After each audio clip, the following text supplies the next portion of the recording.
What's going on, everyone? Welcome back. We're going to do another video in my Bitget Get Educated series. Today we're going to talk about overtrading and oversizing. Real quick though, shout out to Bitget. I've been working with them for about half the year now and got a great exchange. Make sure you check it out. They have a mobile app, no KYC, no VPN. There's a link below, and if you use that link, you can get 15% off of your trading fees. But anyway, the reason you guys are all here is to talk about overtrading and oversizing. I really hope you guys enjoy this video. I apologize if there's a few little pauses or anything like that. I'm not going to send this to my editor because I really want to get this out to you guys right away. So I'm recording this, I'm going to get it uploaded, and I'm going to put it out there for you guys so you can watch it this weekend when you have some free time. And check it out. I got this really cool list here, which you probably can't read because I can't read it either. But we're going to get into it, you guys. Let's talk about first, overtrading, and then we'll talk about oversizing and why we shouldn't do either of them. And they can kind of go hand in hand a little bit too.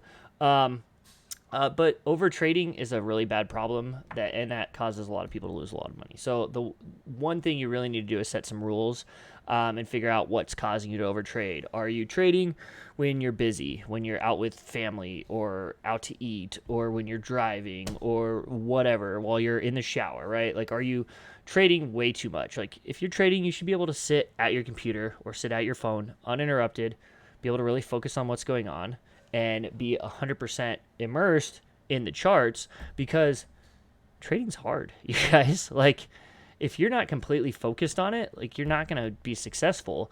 And you may like sit down and have one or two really good trades every now and then while you're like in the middle of a million things, but overall you're not going to be focused on the charts enough to really be successful over time. And you need to get rid of all the disadvantages you can give yourself, and one of them is trading while you're literally in the middle of 5 million things. Okay, so that's big number one point that you guys all need to understand. Now, another thing is trading the same chart over and over and over. And that's not a bad thing. You can get really good with an asset and trade that same chart over and over. But when you start trading this too much, you get chopped up. And basically, like, especially low time frames. Okay, so like if I hop onto a Bitcoin chart and let's say I catch like a really nice long scalp and then a really nice short, and then I'm like getting cocky and I'm like, oh, this is easy, I'm on point, right? And then, like, like let's say I long this and then I short this and then I long again, and then I'm like, oh, this is going to break out, I'm going to long, and then I lose, and I'm like, oh, shoot, it's going to bounce here, I'm going to long, oh, no, it didn't work, all right, it's going to break down, I'm going to short, okay? And then that's when you get chopped up. And a lot of times that happens after some volatility. Then there's kind of a lull in volatility, and that's when a lot of people lose money. So the best thing to do is catch the volatility and then just take a break, because after a lot of volatility, it always dies down a little bit, where people like me are sitting out and kind of letting the dust settle. And so what you can do is literally just turn the chart away, and you might come back an hour later and see like a perfect setup for me or something, okay? And that happens to me a lot, where I'll be trading and I'll be like, oh, I just caught some really good trades, and I'll be like, ooh, I really, really want to take this trade here. And I'll be like, I mean, I just caught like 3 profitable trades in a row. I should probably just sit out and, whatever. And then I come back and I'm like, oh, that trade wouldn't have worked out. That's great. And then I'm like, oh, I haven't looked at this chart in an hour, and this is a very clear signal here. Like, this is a very clear setup. I guess I can go ahead and take this. It's very obvious, right? And a lot of times what happens is we get chopped up. Like, let's say you try to short here, and then you try to short here, and then you're like, oh, that's the obvious short, but you got stopped out 3 times already, right? So big part of overtrading is not forcing your trades, waiting for your clear setups as well, all right? And if you have a clear setup, then you're not making any emotional decisions, and you can actually take a trade. And I talked about that a lot on Twitter today, because it's really easy to want to short the hell out of these pumps, but we really haven't had many, if any, true like short signals yet. We haven't had any true breakdowns yet. So right now it's kind of just like sit on your hands, don't overtrade, don't get chopped up. And one big mistake people make is they try to trade in the same direction over and over and over and over and over and just get absolutely wrecked. And it may work 9 out of 10 days, but the 10th day where you just try to short everything, I'm going to try to short here, I'm going to try to short here, I'm going to try to short here, I'm going to try to short here, I'm going to try to short here, I'm going to try to short here. Okay, like eventually you just run out of money and your account goes to zero. So what we really need to do is, if you get, in my personal rule is, if I'll take 2 trades. So like, let's say I tried to short this here, and then I tried to short this here and it didn't work.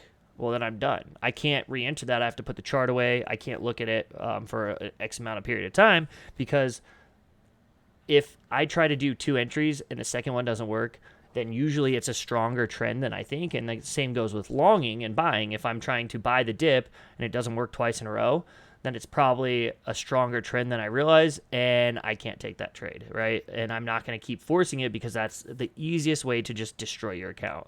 So when you're in those situations, peace out for a little bit. Like, just put the chart away, come back when you've got a fresh view of it, all right?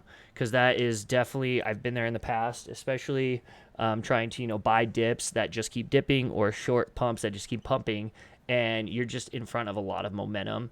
And that's the whole reason that I like to wait for confirmation and not try to pick a top or a bottom, because then you get a little bit clearer invalidation level anyway. So another thing is just hot streaks, right? You can get on a hot streak and just be overtrading, and you're just going and you're flying, and then you're like getting cocky and you're going bigger and bigger. And when you're on hot streaks, you should maintain your consistency. Now, it doesn't mean that, like, if you had a really, it doesn't mean you can't get a little bit riskier here and there.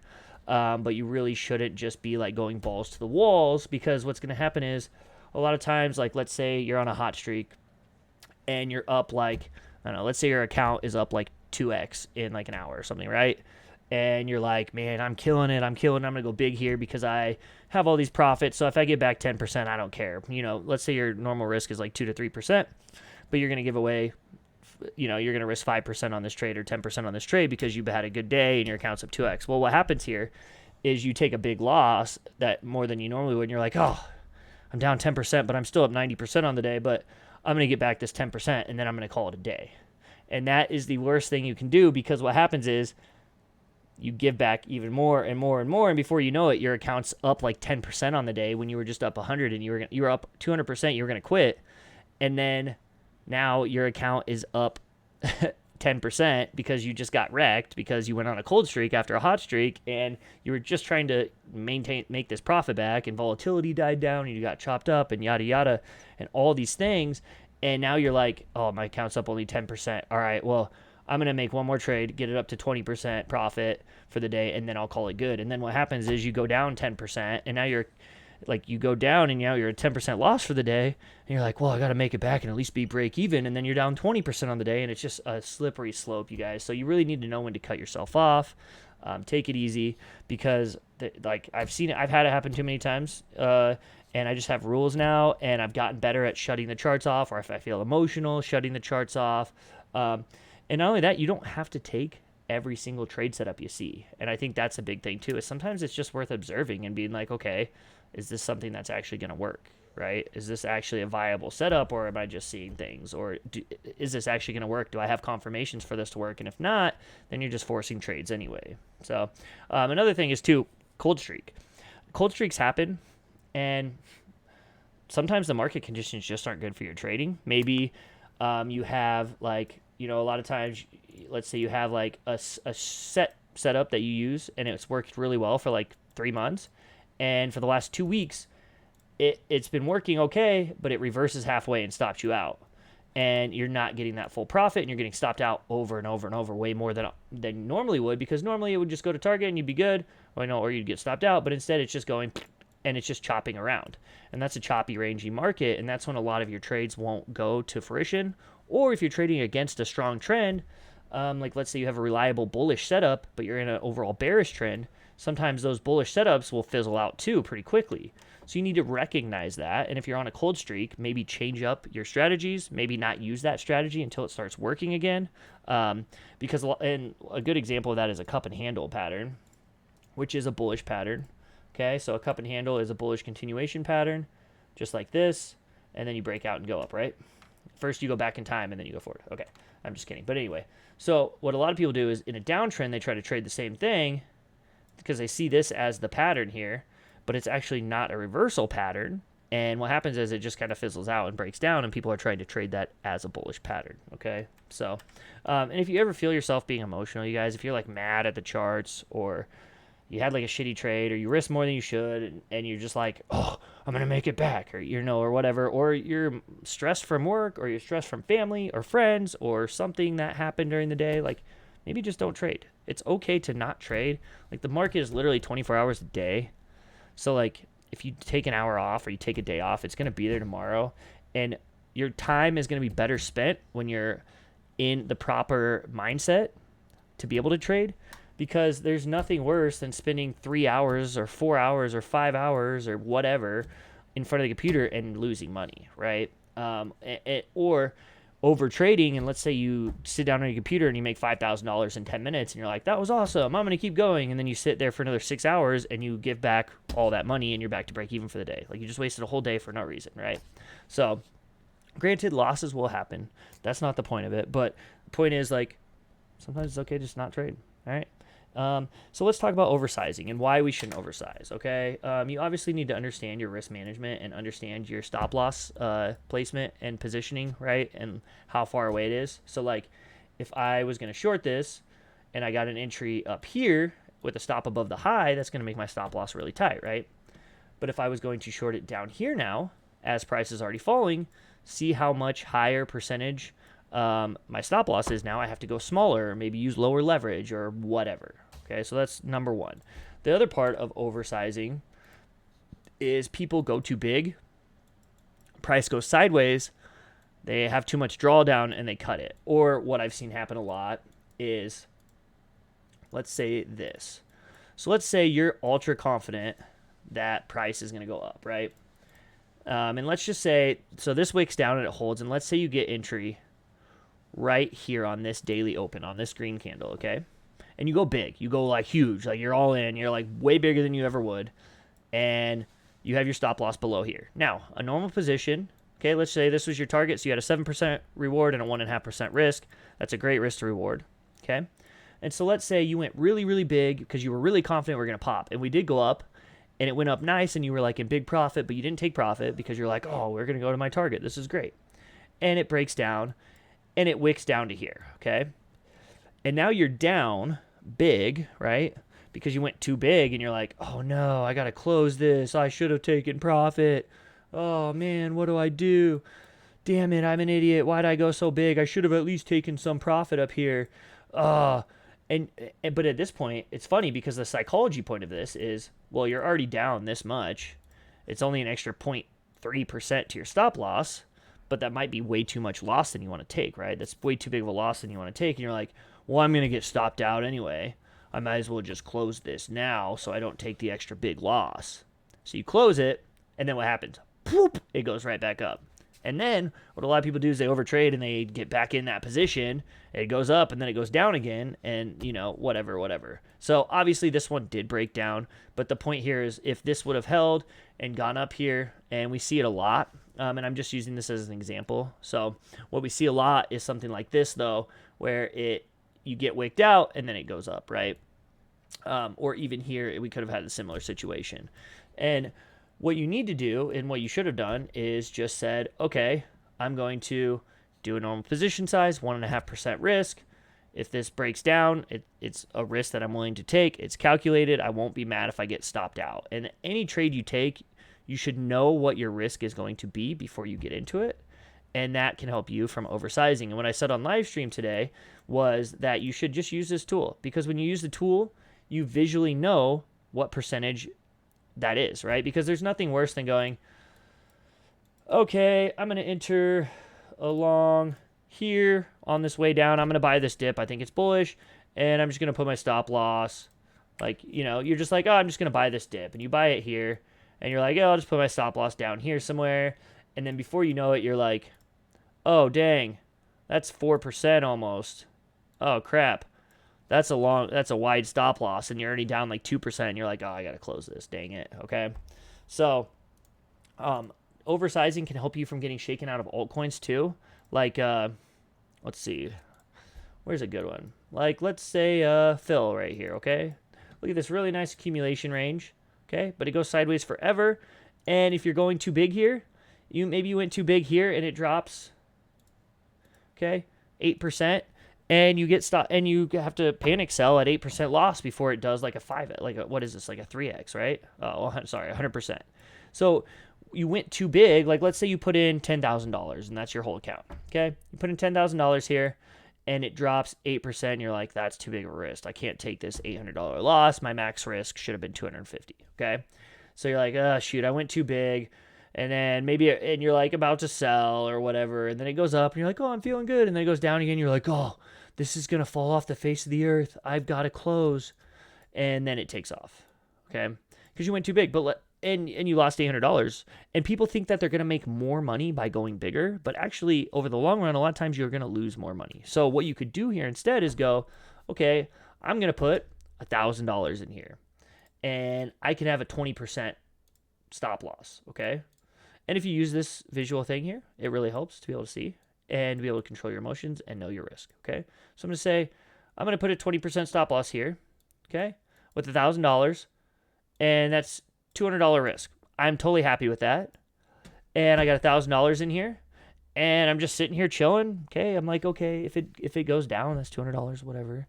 And these bounces are like $100 moves, $80 moves. I'm not getting emotional, right? And that's the other thing too, is people go really big and they're like, oh, I'm up $800, or I'm up $8,000. Oh, I'm down $12,000. Oh, I'm up $8,000. Oh, I'm down $15,000. And they see these huge swings and they get emotionally psyched out of their positions. And over time, they won't make as much money because they're just emotional in this market and they're oversized. So here, I threw in $1,000. Maybe even I threw it in back here and I'm literally just waiting forever to be like, and I've got alert set and I'm not even looking at the chart. And the other thing is too, you guys, if you go smaller, you're not going to look at the chart as much because you're not going to care as much. If you go big, you're going to be checking every 3 days or every day or every hour to see where price is at and how much you're up or down. But if you just throw a small amount in here that is within your risk parameters, you could just set alerts here. Bam, set an alert there. Set an alert here. Okay. On each side of this range, I'm literally just setting an alert here on this side of this, each side of this range. And I don't have to look at this chart for a month. Okay. But all of a sudden, one day, randomly, I'm going to get an alert and go, oh, damn. Hell yeah, boy. I'm up 50%, like something like that. And then before you know it, you're up $1,000. Instead of that $800 loss you took by doing a $10,000 position, you did a $1,000 position and you actually made $1,000. And over time, you're going to see plenty of these opportunities, okay? And you're going to be able to take more opportunities and capitalize on these opportunities more by not oversizing, by not getting in and out. And one thing people do too when they go too big is they get in and out and in and out. Like if you go too big and you enter here, oh, sorry, that's a bad example. Let's say you enter like here, right? And you go really big and you're up a little bit and then it starts to drop, so you sell. Well, then it goes back up and you're like, oh, I need to get back in. I'm an idiot for selling. It's going to go up. Oh, no, it dropped. Oh, I'm going to get back in here because now it's surely going to go up this time. Oh, no, it dropped. So you sell again. And then by the time you finally FOMO back in and hold, you get in and out here. You get in here and you're already down like 20% overall. And then you get in here and you're like, oh, I'm back to break even now. I'm just going to close because I'm back to break even and I'm happy with this. And so after all that, you just made no money or you lost money and it's worthless. Okay. Or maybe you made a few bucks, but you didn't make as much as you would have if you would have sat there on a smaller position and held through. Okay. So overtrading, oversizing, big no-nos, you guys. It can be like compelling to go really, really big because you see people online going big or whatever. But over time, emotionally, mentally, and your success rate relies on you being cautious with your position sizing, not overtrading, not getting emotional. All right. And you're going to notice that when you're following your position sizing management and you're not oversizing, you're going to notice you're actually going to start making more money. You really will. That's what I notice when I'm not going big, when I'm not being greedy, when I'm taking profits as I should, and I'm not overtrading, and I'm not trading while I'm, at the gym, and I'm not trading while I'm hanging out with my son, or I'm not trading while I'm at my pool with my family, right? Like when I'm focused in and I'm sitting down and looking at the charts and I'm not oversizing and I'm taking profits as I should and not getting greedy and not being emotional, that is when I'm going to do my best. That's when you're going to do your best. And you're trading against other people that are, obviously there's people like that, but you're also trading against people that are sitting here at the computer locked in, focused with strategies, and they're trading support and resistances the right way, and there's people trading them emotionally the wrong way, and those are the ones that are going to be on the wrong end of things. So really hope you guys enjoyed this video. That's all I've got for you today. A nice long 20-minute video for your viewing pleasure this weekend. I do not have my editor to edit that out this weekend. I do want to get this video out for you guys right now, so I'm going to go ahead and upload it, and I hope you guys enjoy it. Make sure you subscribe to my channel, hit the thumbs up, and yeah, I will catch you guys next time. Peace.